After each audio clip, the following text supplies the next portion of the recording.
Jumat pagi, pemerintah kembali mengirimkan bantuan sebanyak 4 pesawat, yaitu 3 pesawat Hercules dan 1 pesawat A400.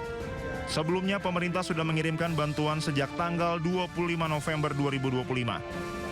Bantuan dikirimkan sesuai kebutuhan di lokasi terdampak bencana seperti 150 tenda, 64 perahu karet untuk evakuasi, genset listrik, alat bantu listrik, 100 alat komunikasi, bahan makanan siap saji, tim medis dan obat-obatan.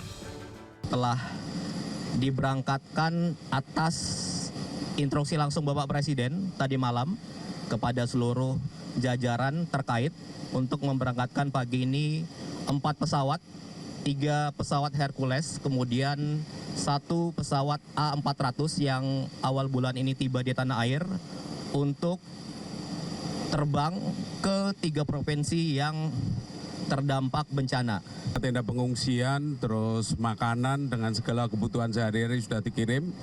Dan kemarin kami juga melakukan rapat koordinasi dengan KL-KL terkait dan juga 3 gubernur, kemudian para bupati wali kota secara daring untuk mengupdate kebutuhan-kebutuhan terakhir yang diperlukan.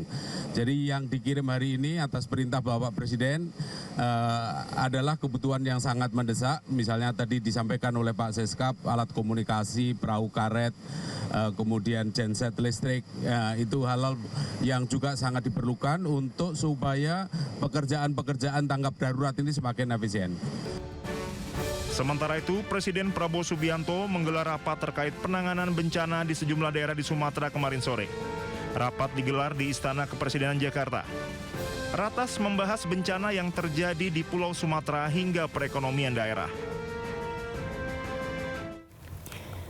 Untuk meredam hujan ekstrim pemicu banjir dan longsor, BNPB menggelar operasi modifikasi cuaca di wilayah Sumatera Barat, Sumatera Utara, dan Aceh. Ya, pemirsa, kondisi saat ini mulai terkendali setelah BMKG menyatakan siklon Senyar bergerak menjauhi Indonesia menuju Malaysia.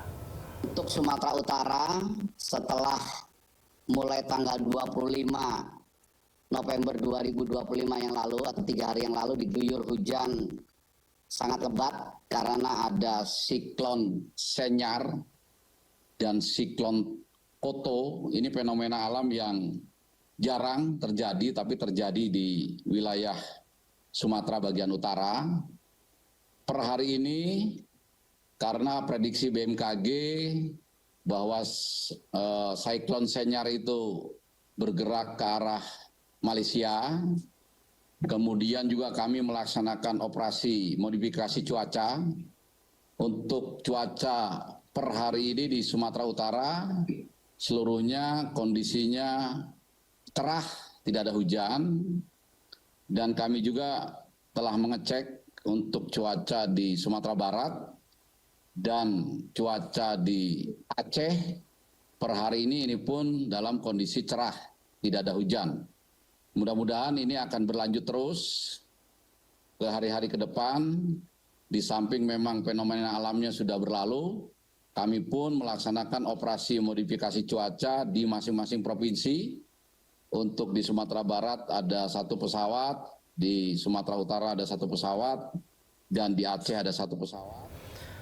Pemirsa, bencana alam yang terjadi dalam beberapa hari terakhir mulai dari banjir, longsor hingga angin kencang di sejumlah wilayah Indonesia telah mengakibatkan sejumlah infrastruktur telekomunikasi mengalami kerusakan. Sejumlah menara BTS dilaporkan padam sehingga sinyal di beberapa wilayah mengalami gangguan hingga putus total.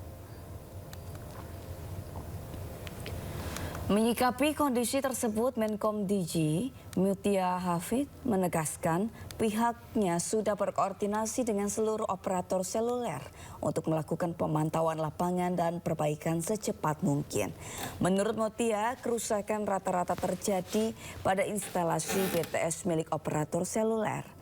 Kemenkom DG mengimbau operator untuk segera memperbaiki gangguan dan memberikan informasi jelas kepada pengguna terkait titik wilayah yang terdampak bencana alam.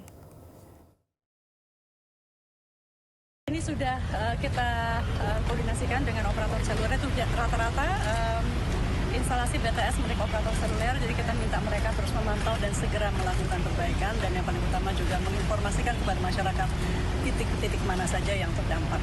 Kami melalui website Komdigi sudah memberikan titik-titiknya atas laporan dari operator seluler, tapi kita minta operator seluler juga proaktif kepada penggunanya untuk selalu memberitahu jika ada gangguan-gangguan. Mudah-mudahan cepat diperbaiki. Kementerian SDM melakukan koordinasi cepat untuk memulihkan pasokan dan layanan energi di sejumlah wilayah Sumatera yang terdampak banjir dan longsor. Wakil Menteri SDM Yulio Tanjung memastikan pihaknya telah menginstruksikan PLN untuk segera memulihkan sebagian infrastruktur energi, khususnya jaringan listrik yang terdampak banjir dan juga longsor. Kementerian juga berkoordinasi dengan Pertamina guna memastikan pasokan bahan bakar minyak. Yulio optimistis proses perbaikan infrastruktur listrik dan energi bisa cepat dilakukan pemerintah, meski terkendala rusaknya sejumlah jalan dan juga jembatan yang membuat jalur distribusi terputus. Kita dari Kementerian SDM untuk kita energi melihat itu ada dua yang perlu kita perhatikan. Yang pertama kelistrikan, itu kan untuk daerah yang terdampak itu kan kelistrikannya harus dipastikan aman, dan juga bagaimana penyaluran kalau ada ini kondisi yang menyebabkan sebagian infrastrukturnya yang terganggu, jadi itu harus segera dipulihkan oleh teman-teman PLN. Kemudian yang kedua yang terkait dengan ketersediaan BBM, itu kan ketersediaan BBM ini kan banyak dari jalan yang longsor, banyak jembatan yang putus juga. Jadi kita juga memastikan untuk SPBU yang ada, jadi yang bisa dilayani itu akan tetap didistribusikan oleh teman-teman yang ada di Pertamina Patraniaga. Selain akibat kerusakan hutan, banjir bandang besar di Pulau Sumatera merupakan dampak cuaca ekstrim dari munculnya siklon tropis Senyar. Yaitu siklon langka yang muncul di sekitar Khatulistiwa. Siklon tropis Senyar merupakan cuaca langka yang pertama kali teridentifikasi pada November 2025. Berasal dari bibit siklon 96B yang terdeteksi sejak 21 November 2025 di Selat Malaka. Kemudian berkembang menjadi siklon Senyar pada 20 November 2025. Kekuatan siklon mencapai kecepatan angin hingga 80 km per jam. Siklon ini sangat langka di Selat Malaka yang berada dekat Khatulistiwa. Tapi akibat anomali iklim global, pergerakan siklon ini berubah dan menjadi ancaman serius di 3 negara, yaitu Indonesia, Malaysia, dan Thailand. Hingga saat ini siklon Senyar menerjang semenanjung Malaysia, Thailand Selatan, dan Sumatera, memicu gelombang tinggi 2,5 meter hingga 4 meter di Selat Malaka, juga memicu pertumbuhan awan hujan penyebab hujan deras, angin kencang, dan banjir bandang.